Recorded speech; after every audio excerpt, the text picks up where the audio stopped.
அகர முதல எழுத்தெல்லாம் ஆதிபகவன் முதற்றே உலகு. கற்கக் கசடற கற்பவை கற்றபின் நிற்க அதற்குத் தக.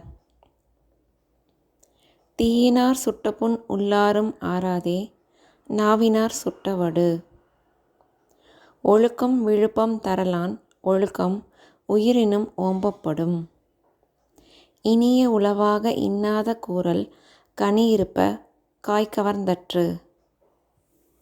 அகர முதல எழுத்தெல்லாம் ஆதிபகவன் முதற்றே உலகு. கற்கக் கசடற கற்பவை கற்றபின் நிற்க அதற்குத் தக. தீயினார் சுட்டபுண் உள்ளாரும் ஆறாதே நாவினார் சுட்ட வடு. ஒழுக்கம் விழுப்பம் தரலான் ஒழுக்கம் உயிரினும் ஓம்பப்படும். இனிய உளவாக இன்னாத கூறல் கனியிருப்ப காய்கவர்ந்தற்று.